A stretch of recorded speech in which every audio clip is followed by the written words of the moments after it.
البشمركة والحشد الشعبي. والبيشمركة تعتبرها ميليشيا أيضا؟ ميليشيا. لەم ڕۆژانەدا ڤیدیۆی دیمانەیەکی ڕابردووی موقتەدا سەدری ڕێبەری ڕەوتی سەدر بڵاو بووەتەوە کە جەخت لەوە دەکاتەوە پێویستە پێشمەرگە و حەشدی شعبی هەڵوەشێنرێنەوە چونکە میلیشیان و تەنها لایەنی پارێزەری ئاسایشی وڵات و پۆلیس و سوپای عێراقن. تەنانەت لە کاتی دەرکردنی بڕیاری نایاساییبوونی فرۆشتنی نەوت و غازی هەرێم لەلایەن دادگای فیدراڵیەوە لەلایەن سەدرەوە کاتەکەی جێگەی سەرنج بوو نەک خودی بابەتەکە. لە دوای 2003 و نووسینەوەی دەستور و پەسەندکردنی لەوانەیە ناسەقامگیری وڵات و بەهێزی بەغدا زەمینەی جێبەجێکردنی زۆر مادە و بڕگەی دوا خست بێت بۆ کاتی گونجاوتر، بەڵام دەسەڵاتدارانی کوردستان بە هەڵەخوێندنەوەیان بۆ مادە و بڕگەکانی دەستور کردو و پێناسەکانیان تێکەڵ کردووە، بۆیە پاسەوانی سنوور یان بە پێشمەرگە مانا کردووە کە پاسەوانی سنوور پێناسە و پێکاتەی خۆی هەیە و بودجە و فەرمانی لەلایەن بەغدادەوەیە.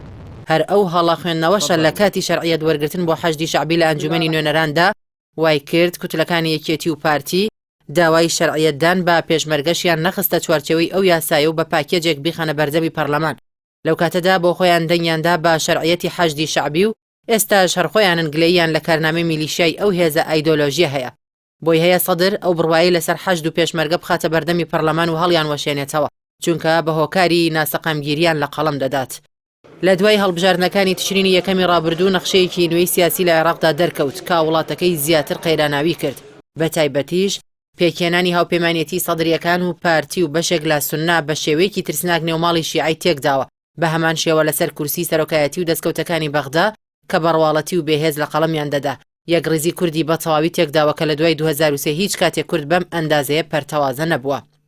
ئایا ئەو هاوپەیمانیەتی ئەوەندە بەدەستکەوتە کە ئەو هەموو قوربانی بۆ بدرێت، بە تایبەتی ئەوەی کە ڕێبەری ڕەوتی سەدر بڕوای پێیەتی لە میلیشیابوونی پێشمەرگە ڕیشەیە و لە هەر کاتێکدا زەمینەی گونجاو دەستکەوێت هەوڵی هەڵوەشانەوەی دەدات، هەروەکو چۆن لە کاتی بڕیارەکەی دادگای فیدراڵیدا ساتەوەختی بڕیارەکەی پێباش نەبوو چونکە زیانی هەبوو بۆ سەراکامی هاوپەیمانیەتیەکە نەک ئەوەی فرۆشتنی نەوت و غازی هەرێم بە یاسایی بزانێت. سەدر مەبەستێتی کابینەی نوێ پێک بهێنرێت، بەڵام لە داهاتوو نزیکدا و لە کاتی پەسەندکرانی یاسای بودجەدا چیتر باسی فرۆشتنی ڕۆژانەی 250,000 بەرمیل نەوت بەرامبەر پشکی هەرێم لە بودجەدا ناکرێت و دەبێ وەزیری داهاتووی نەوت بڕیارەکەی دادگای فیدراڵی جێبەجێ بکات. بەغدا شەرعیەتی دەستوری و دیبلۆماسی هەیە بەسەر داهات و دارایی و سیاسەتی دەرەوەدا، بۆیە ئەو کاتە دەردەکەوێت کە هاوپەیمانیەتێکی پارتی و سەدر لە بەردەمی ئۆپۆزیسیۆنی بەهێزی پەرلەماندا ناتوانێت بەردەوام بێت کاتێ هاوپەیمانیەتەکەیان زیاتر دەکەوێتە نێوان بەرداشی سەنگەربەندی ناوچەیەوە.